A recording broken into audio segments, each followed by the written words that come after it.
we can, wherever we can. We're talking hoops. And you know our guys will ramble. Can you just email me the rest of this story? This is Just Dubs with John Dickinson. Dickinson's an underrated talent, 100%. On KNBR 104.5 and 6.8. Streaming live at KNBR.com and on the KNBR app. Moody out of the corner, hits a three, and draws the foul. Well, he was pointing at the official. He almost ghosted him like Steph. He was pointing at Shuya Shmeta, wanting the foul. All right, welcome in. Good Saturday morning to you.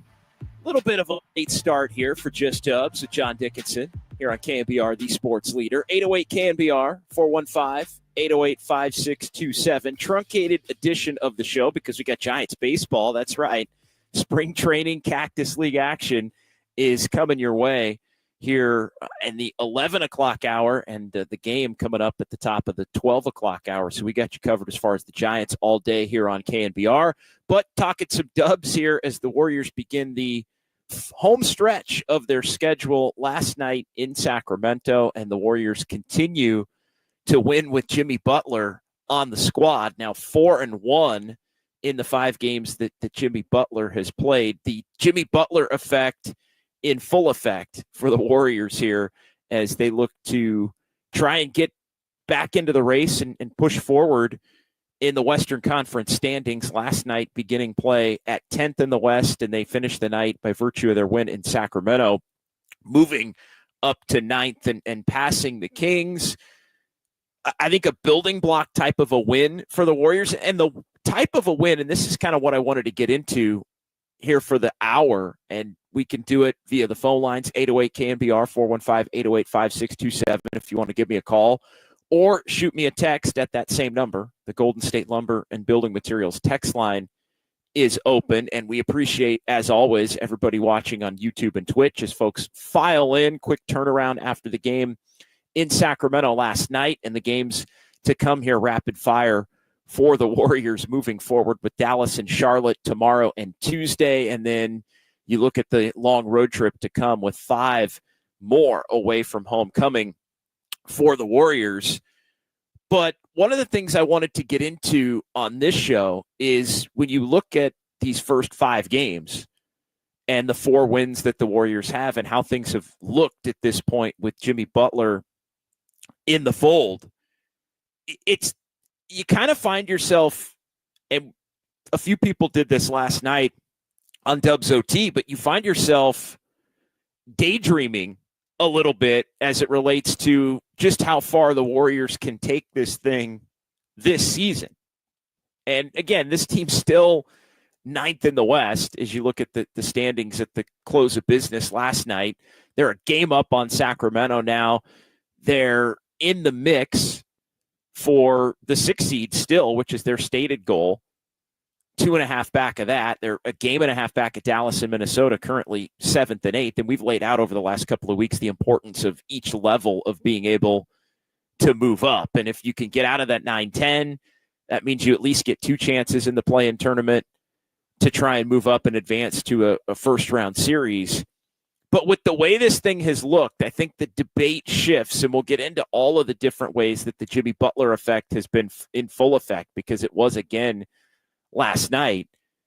But you start to wonder as you run through the games that the Warriors have played to this point, and you try to sort through the bigger picture meaning. And that's not to say that this team is capable of winning a championship this season, although don't tell Draymond Green that.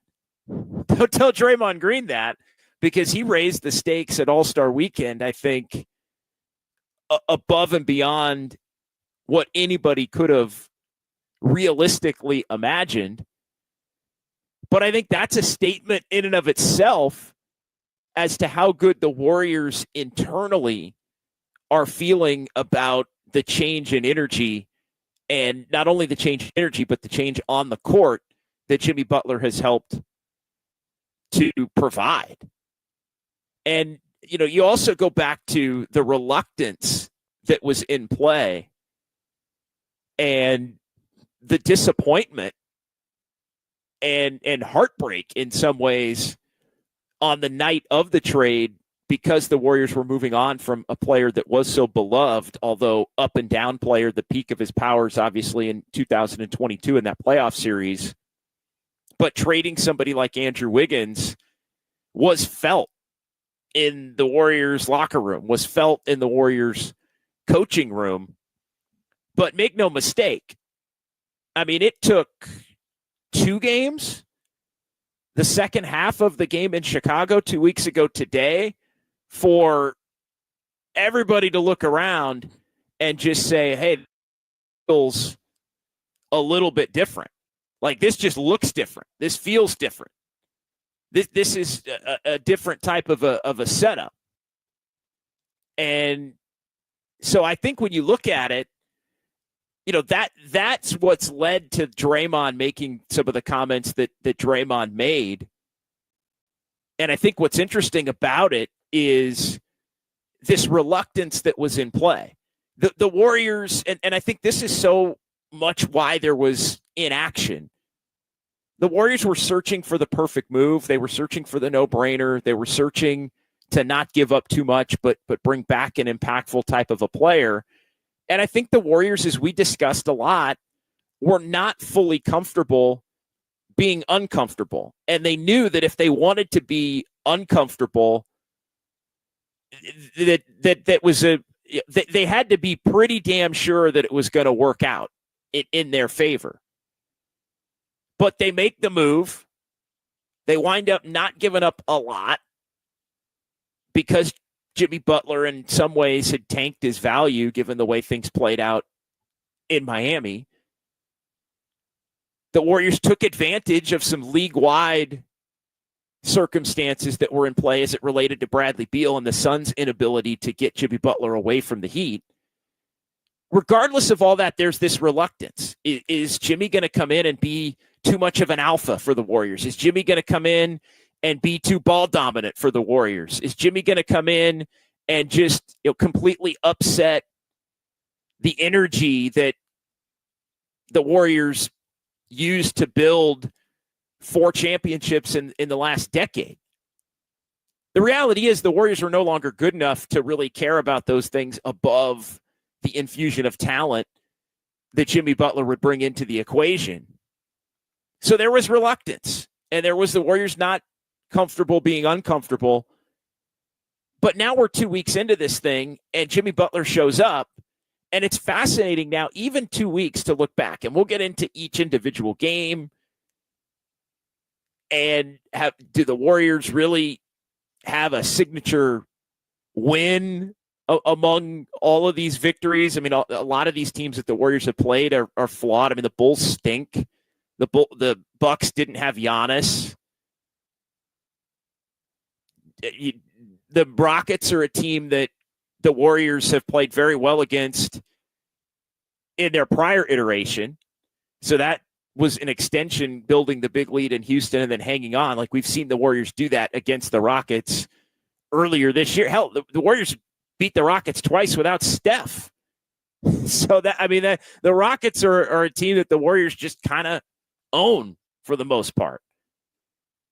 And then you lose to Dallas because Kyrie goes bonkers down the stretch in that game, even though the Mavs were without many of their key players and no bigs. And Sacramento is, albeit their record does not say they're in shambles, but I think when you watch them play, like, they are much closer to being a 26-30, 25-31 team than they are to being, you know, much better than a 28-28 team. And the 28-28 is what their record is. They've been over their skis in close games since Doug Christie took over, but they have really reverted back to the team that they've been the last couple of years in terms of just horrific defense, can get picked apart at every turn.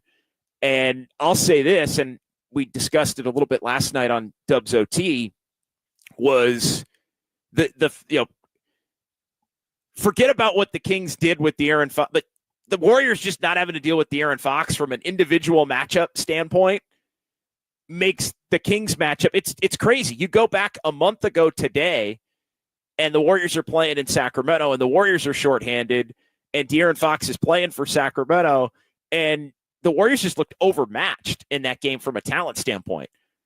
You watch those two teams play last night after the trades that both teams ended up making, and the Warriors looked like the completely more talented team. Why? It's the Jimmy Butler effect.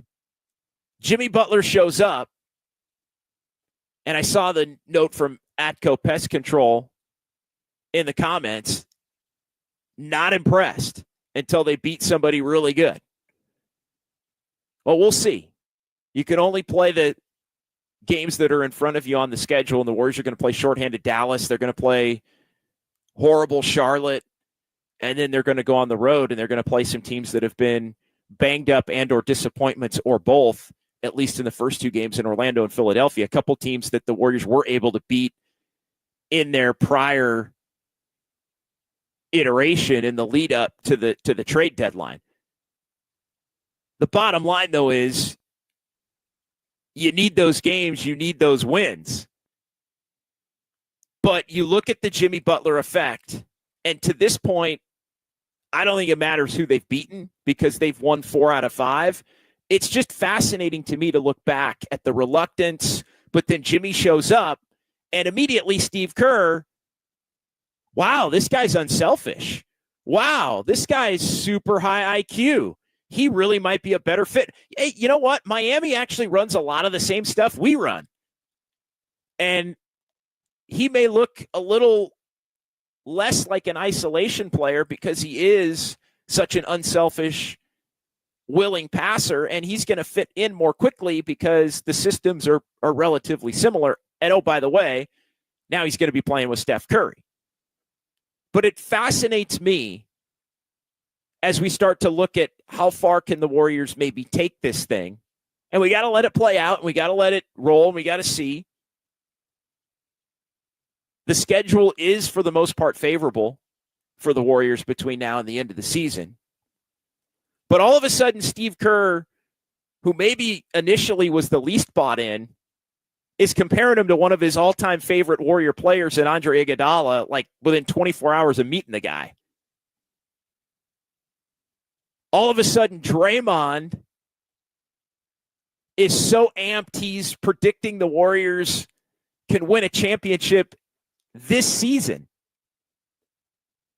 And yes, I do think some of that is Draymond just trying to find the most outlandish thing he can possibly say in a given moment as he works on his 2 timelines.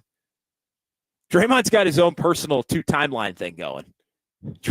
Draymond's got his, we're facing Dallas tomorrow thing going, and Draymond's got his 2 years from now, I'm going to be on the Amazon pregame show or whatever it is. Forgive me for not, it won't be TNT anymore. Or a head coach. Or a head coach, that's right. Or the head coach of the Warriors in the post-Jimmy Butler, Steph Curry, Draymond era. But either way, Jimmy Butler comes in, and all of a sudden Draymond Green has got somebody he can go to battle with every single night. He's got somebody that exudes his own competitive nature and personality, and Draymond Green is reinvigorated to the point where Draymond Green is making all these outlandish statements. And Draymond Green saying things like, hey, we know we're going to win. And that wasn't the case before. There are games where you just look at the prep for the game and you walk out onto the court, you look at the other team and you'd say, oh, yeah, we're winning tonight. Like, when's the last time the Warriors said that? They may have said it, but did they believe it? Did it actually ring true? Like, when's the last time that happened? 2022? 2020? I don't even feel like that happened in 2023, which was a season much like this season and last year, other than the fact that the West was mediocre, so much so that the Warriors could get the 6th seed, and ultimately they were able to win a playoff series based on the fact that they played so well, won 5 in a row, I think, down the stretch to get to that point. But now you've got Draymond feeling some kind of way about his ability to lead and engage and have somebody with the competitive spirit that is like his. So Draymond's back. Steph Curry looks like he's rolled the clock back 3 years. The game looks so much more effortless for Steph Curry. He looks re-energized. He looks healthier. He's getting better shots. He's able to create better shots now for other players with all of the defensive chaos now that the Warriors are actually able to create with their offensive scheme and with Steph's individual talents. And now you've got the safety valve of Jimmy Butler to go to either when Steph's not on the court or to go to when Steph is on the court, but teams are really going to try to take Steph Curry away. And I think that as it relates to last night specifically, I mean, the Warriors just picked the Kings apart routinely. I thought last night's game specifically was an extension of the prior meeting in January. And the Kings didn't double Steph as much, but every time that they did, and the Warriors that took him off the ball, especially early in the game, to try and mitigate some of that. But when the Kings were sending to or trying to trap, like the Warriors were all over it. I mean, it was a layup or a wide open three. It was quick pass, dunk, quick pass, layup, throw ahead, beat a team. It helps when you force 25 turnovers and you score 1 million points off of those turnovers. There's no doubt about that. And that was the story of the game last night for the Warriors, was all of the points off turnovers. 38-5 off of the 24 turnovers, 38-5 advantage there. But now all of a sudden, Steph looks like it's 2022 or 2023 again. And the Warriors are able to really make teams pay for the way they're trying to defend him specifically. And you're just seeing how the Jimmy Butler effect has opened things up for Steph. Things being opened up for Steph has opened up things for everybody else. And it's all clicking. Opponent be damned. I know Chicago stinks. I know Milwaukee didn't have Giannis. I know they lost to Dallas, a game they played horrifically in, by the way. That's a game they probably would have lost by 20 in a prior iteration. And then, played well at Houston, played very well last night. Like, to me, you get credit for playing well. And the Warriors had a dominant second half in Chicago. They played really quality games in Milwaukee and Houston, had to hang on and win the game in Houston. And they played a really quality game last night against Sacramento. Again, opponents be damned. You can't worry about what these other teams have going on because some of these teams are still pretty good. The Bucks are pretty good. Didn't have Giannis. Rockets are pretty good. Warriors kind of own them. Doesn't matter. And all of a sudden, the Warriors are a little more apt to maybe hold on to some of these leads in some of these games. And now all of a sudden, the role players are more effective. Now all of a sudden, you're less dependent on Buddy Hield. Buddy Hield's played solidly or really well in 3 of the 5 games since Jimmy Butler's been here. They found something in Moses Moody. You're asking less of Moses Moody, and he's providing more because the game has been simplified. Shoot open threes, drive closeouts, rebound, defend, make hustle plays. Simplified game. All of a sudden, Moses Moody's a 3-and-D wing, which is something that they've begged for him to be able to do consistently for his entire NBA career, and it hasn't worked out. Now, all of a sudden, he's a starter at the 4 for a team that's winning games. Brandon Podziemski. Credit to Podziemski, who played better even before his injury, but now all of a sudden, Podziemski, the intangibles that he brings to the table are leading to wins again, which is something that wasn't happening even earlier in the season when he was playing well. And the game now is more effortless for Brandon Pajemski to be able to do the things that he does and have them be more impactful. So the Jimmy Butler effect for the Golden State Warriors is in full effect, and it's led them to 4-1, and it's led me to start to wonder, really for the first time, how far this team can take it and what it will have to take for them to, let's say, get to that 6th spot. Because I still think it's a tall task, but last night was the first time, as you look at, let's just use the Clippers for example. The Clippers right now are 31-24. Clippers are 31-24. You look at that over an 82 game, that's 46 wins. Clippers are on a 46-36 pace.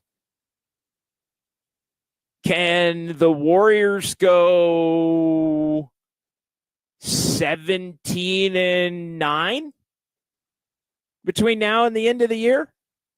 Can they go 17-9? All of a sudden, 17-9 seems realistic. Now, you're not going to have the tiebreaker against the Clippers. So you might have to go 18-8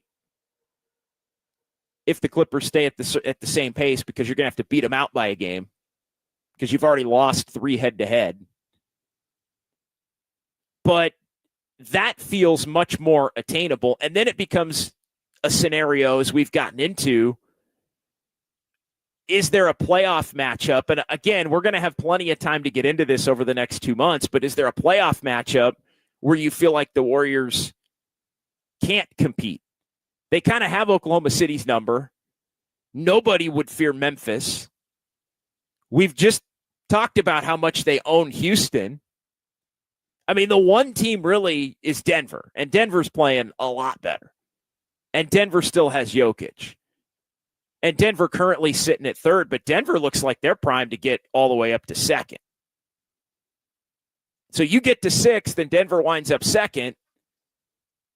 You're not playing Denver. Then you're back into the Houston, Memphis kind of a category.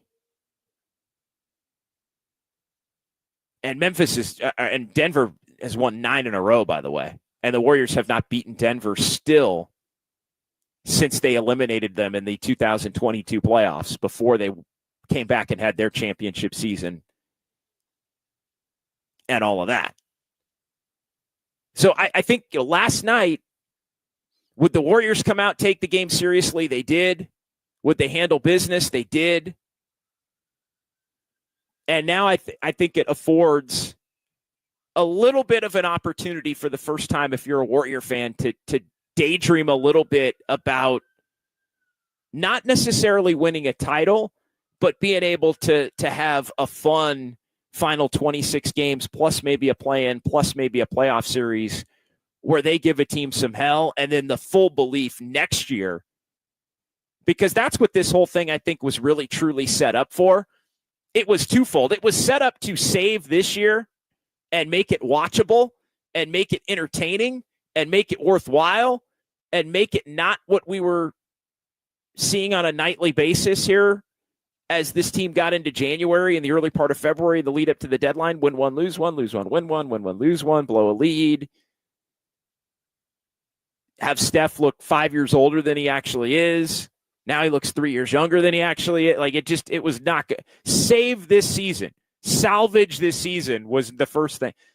Also, the reality is, it was to set up next year to be more meaningful. So that is also a huge part of this thing. So the Jimmy Butler effect is in full effect, to be sure. And we're here for it. Just Dubs on a Saturday here on KNBR. 808 KNBR, 415-808-5627. We'll get to the Golden State Lumber and Building Materials text line. We'll get into the YouTube chat coming up. We'll take a quick timeout. Again, just a 1 hour edition today because we got Giants baseball coming up at the top of the 11 o'clock hour. Keep it locked right here on KNBR 104.5 and 680, the sports leader.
This is KNBR, and this is Just Dubs with John Dickinson, streaming live on YouTube at KNBR 1045. He passes. He creates shots with his passing, with his penetration, with his brilliant footwork, fundamental play. You know, we always talk about playing off 2 feet. Jimmy plays off 2 feet. Jump stop, pivot, never turns it over. He's got claws for hands, and then he gets the ball out of traffic, and we end up with wide open looks. And he just connects the game for the rest of the guys, and we're getting much better looks because of Jimmy's presence. Stabilizing force, really, is Jimmy Butler for the Warriors, and he has been here for this 2-week stint. Warriors with the All-Star break in between, so only 5 games, but they're 4-1.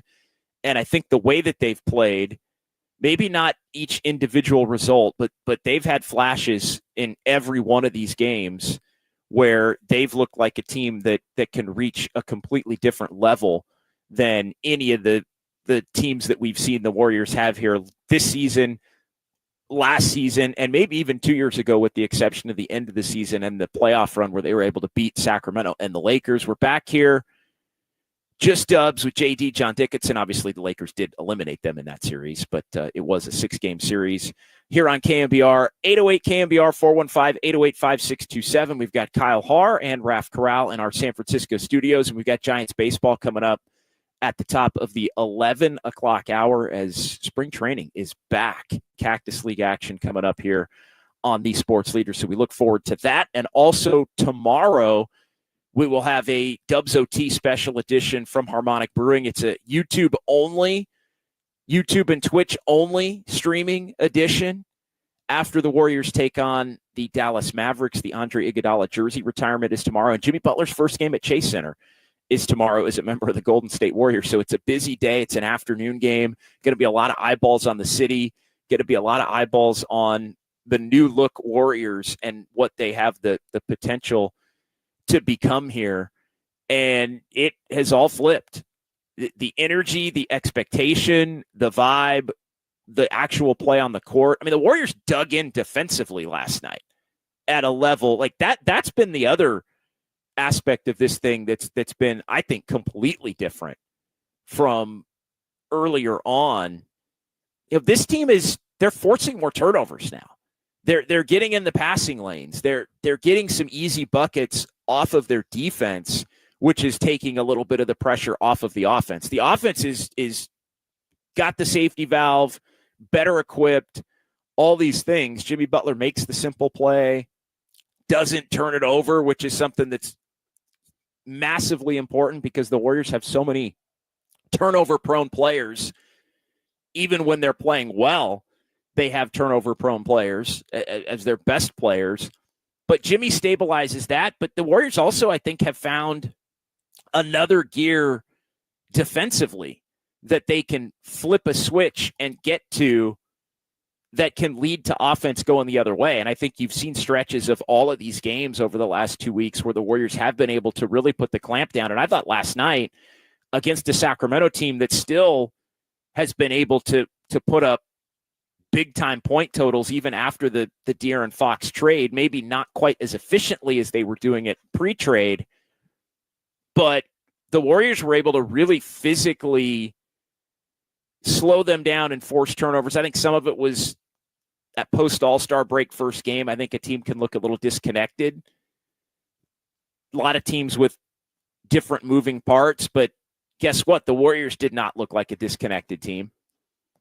The Warriors look like an extremely connected team last night. And, you know, they've got guys that are in new roles and a new starter in Jimmy Butler and lineups and guys playing more minutes that hadn't been playing and all of that. So that's worked out to the Warriors' favor. A couple here in the chat. We had the Atco Pest Control earlier at the top of the show, addressed it briefly. I'm not impressed till they beat legit playoff contenders. Dallas, Cavs. Well, you have to wait on the Cavs because they're not playing the Cavs the rest of the year.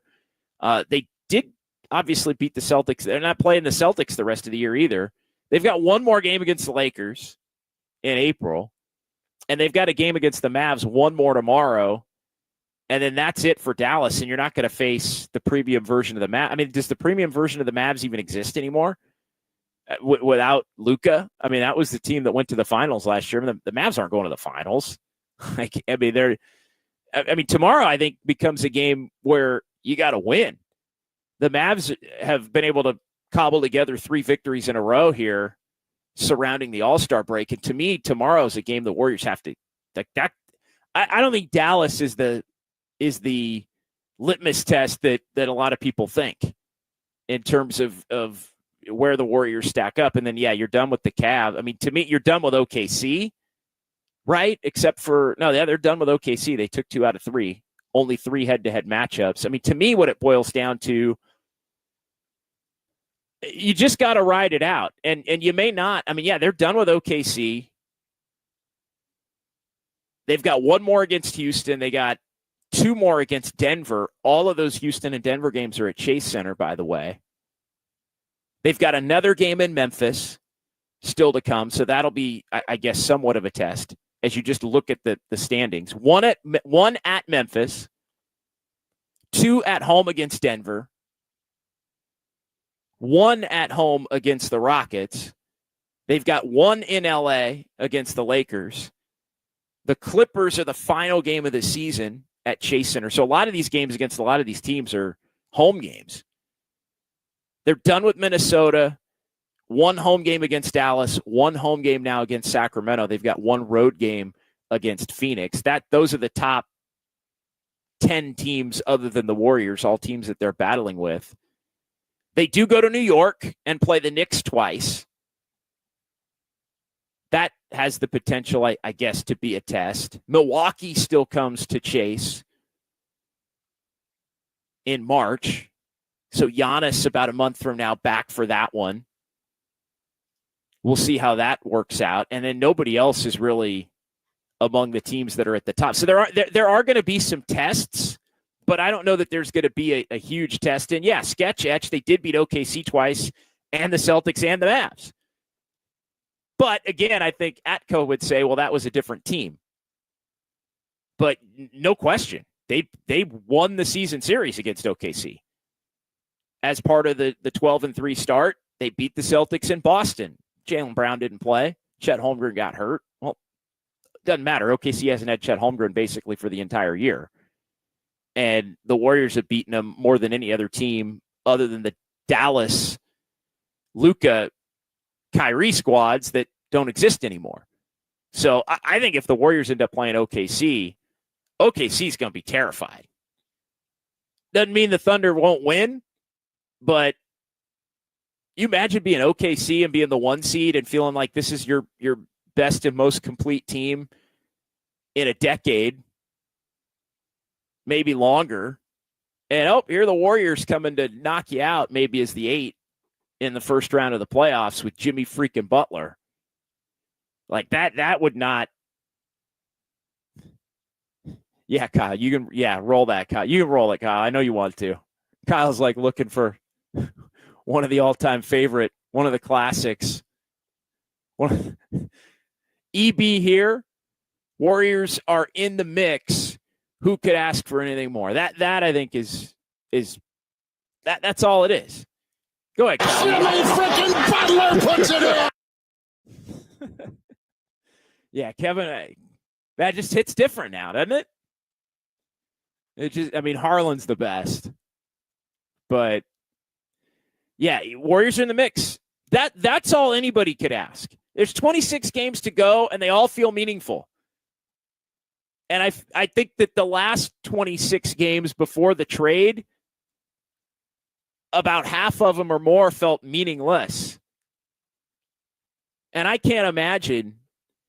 I'm a big alternate, hey, this is the path the Warriors chose. What would it have been like? I think about that from time to time in downtime. God, what would have happened if the Warriors had just not done anything? They'd be done. They'd be done. Last night is the first game in the Jimmy Butler era where I feel like they would have won the game even if they didn't have Jimmy Butler. But maybe not. Because, he is and has been such a stabilizing force EB here, we're going to championship play on the Leandro Barbosa from 10 years ago. And by the way, that's another thing going on at Chase this week. You got the Iguodala jersey retirement tomorrow, and then they're having a 10-year anniversary celebration of the 2015 team on Tuesday night during and in around the game against Charlotte. So that's something. It just and also, yeah, time flies as well. Enrique Rivera on the game tomorrow. Keep Kyrie in check, and we good.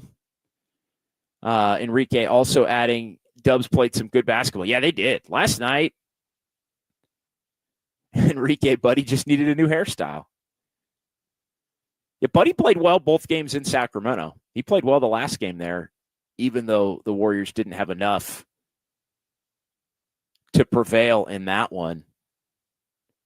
Atco Pest Control. I think if they traded JK for Poole and what they have right now, they're a title contender, or a guy like Kobe White.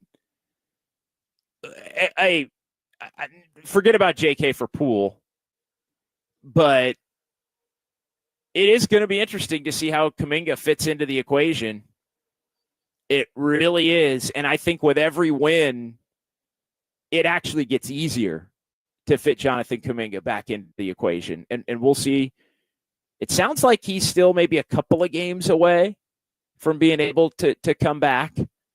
We'll find out more as it relates to Kuminga later in the afternoon. The Warriors are having practice today, and we'll get the injury report here moving forward. But with every win, and with every game where Moses Moody plays as well as he has played, it just, Brandon Pajemski's not going anywhere in the starting lineup next to Steph. They figured out that rotation where it's basically Pajemski. The Jimmy Butler effect has impacted Steph, but what it's also done is it's made it, and I think this is part of why Steph's playing better, by the way.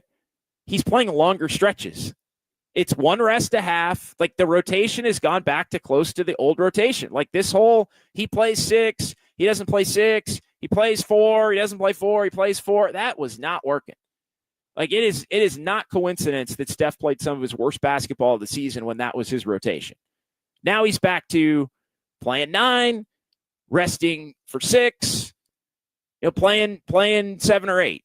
I mean, it just, it's he's on, he's off, he's on. You've got one stretch each half you got to deal with, not having Steph Curry in the fold, and Jimmy Butler's there as part of that group to lead it and stabilize it. So that's part of why you're getting a better Steph Curry, in addition to everything else. But to me, with the way that they've got that rotation figured, where now it works with Buddy. Buddy goes to the bench. Pods starts. Buddy comes in for Pajemski. Pajemski comes back in. Jimmy Butler gets subbed out, comes back in basically for Steph, along with Pajemski. And then you've got Jimmy Butler out there creating. You've got Pajemski out there. You've got Moody and Draymond out there that started the second quarter group. And then Quentin Post is part of that. That's where Quentin Post gets his minutes now. And how big is Quentin Post with the 3 3-pointers last night? And again, not like you're asking him to play a ton of minutes. 14 minutes for Quentin Post. He made 3 threes. Huge impact, plus 21. Doesn't have to be 25 minutes to be effective. But they figured out that guard rotation. And to bring it back to Kuminga,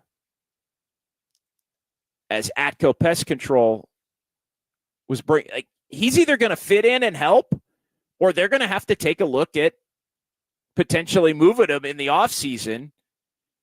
I don't think that's something they want to do. But the beauty of the Warriors being able to do the trade that they made in acquiring Jimmy Butler without having Kuminga need to be part of it means that they still have Kuminga for another potential trade to try and put him over the top if they deem that that's what's necessary. We don't know, but that's a hell of a chip to throw into the equation for the one more, if they are still a player away, and that doesn't mean a star player away. Like, if you're the Warriors now, you're probably more comfortable with every win again, in the belief that making that one trade might put you over the top. If anything, that gives you more of a desire or a willingness to do it than you like. Again, I understand. Don't want to give up Kuminga. Kuminga could be the future. If you go Kuminga and you don't want to chip, then you gave up the future, and it's just you're panic stricken by it, and it's going to look bad because Kuminga might go somewhere else and be really good. Okay, well, if you really think that the rest of this is a player away, even if it's you're going to be more willing to look at the truth and be less panic stricken by the fact that you may have to give up Kuminga for a really good role player. Oh my God, it's Joe Lacob drove off the side of the road probably when he heard that. I kid. Trade Kuminga for a role player. Can't do that. Well, maybe if you truly think this team is one player away, you might be more willing to do that. But I don't think that's the first option. I think the first option is Kuminga comes back, he comes off the bench, he plays a more simplified role, and he flourishes. And he becomes somebody that can expand his game when others are out. And I think Kuminga can help in a lot of the ways that he's already helped. Think the more simplified Kuminga game, as we've talked about, a lot of dunks, a lot of layups, wide open threes. I think, the on-ball defense thing is something that everybody talks about. We'll see. I mean, I think in theory that's great. Does he do that well when he's been asked to do it? Mixed reviews. Sometimes yes, sometimes no. But I do think he's a better on-ball defender than a help defender. But he struggles at times both ways. Is he willing to accept that? Is he willing to accept the lesser role with more impact than a greater role, maybe with less impact, as it relates to winning in terms of score? It's more about the other things in terms of instead of the scoring. Again, with every win without him, I think it becomes easier to integrate him back in. So I think it's a nice problem to have. Any chance they flip JK for Wiggins in the offseason? Doubtful. Doubtful on that front. But the one that I keep thinking about, I'm not going to say it. Can't you know who I'm going to say, Kyle? Cam Johnson, baby. I'll save that till May. Well, let's see how this. I mean, Atco, they need a 3-point specialist. I mean, that is the one. Like, if they had one more wing that could hit a three, I think that would be pretty big time.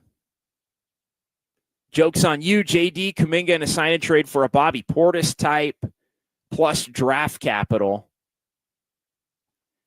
Yeah, I mean, Bobby Portis obviously just got suspended for PEDs. Yikes. But he'll be back, and he'll be back for the playoffs, I guess.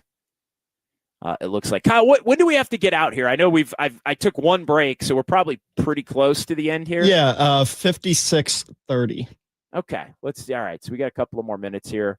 Final couple of minutes, we'll give way to Kerry Crowley, right? Coming up at the top of the 11 o'clock hour, talking some Giants, getting you closer to the Giants opener of the Cactus League. The Giants, they got today Texas, the old Texas Rangers from surprise Arizona.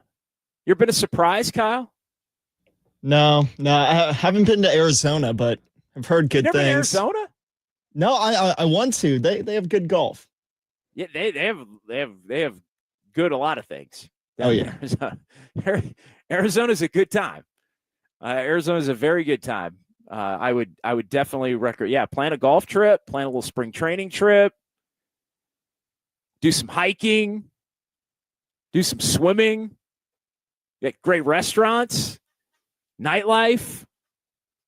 You have a good time down in the desert, Kyle. That's stunning. I know you're a young guy, but like that's stunning to me that you haven't made it down to the desert. I know. I've been meaning to go, and yeah, it's easy to get to.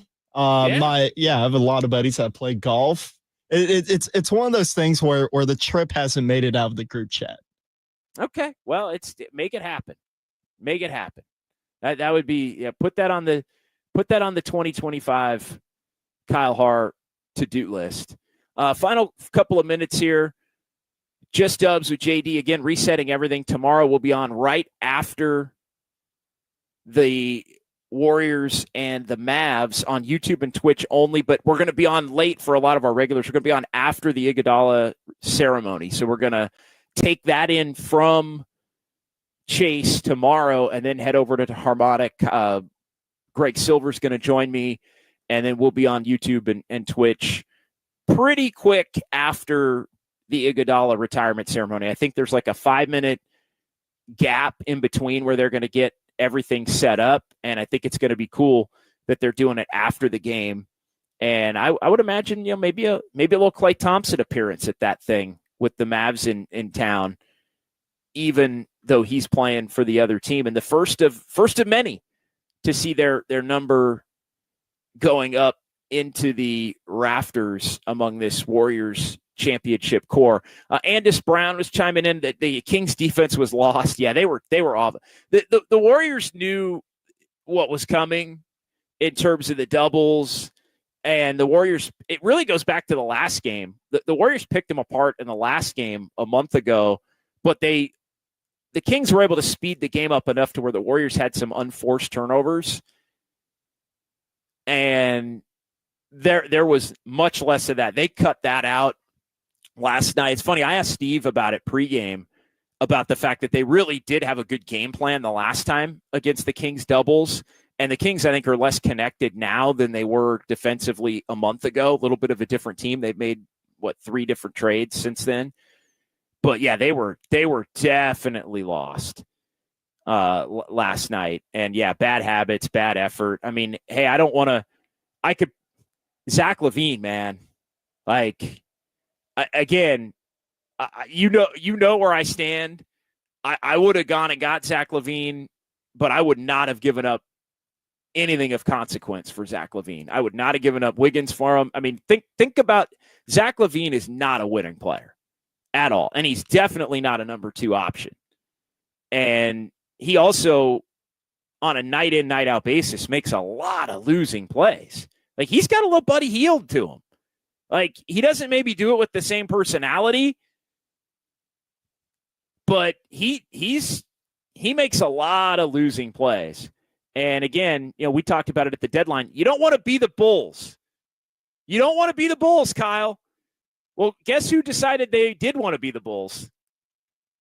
The Kings maybe decided they wanted to be the Bulls. And, how's that working out? We shall see. All right, that's going to do it. Appreciate everybody in the YouTube chat. Appreciate Raph. Big thanks to Kyle Haar as well. Kerry Crowley is coming up next. We will talk to you tomorrow after the Warriors and the Mavericks. But Giants baseball, keep it locked right here on KNBR 104.5 and 680, the sports leader.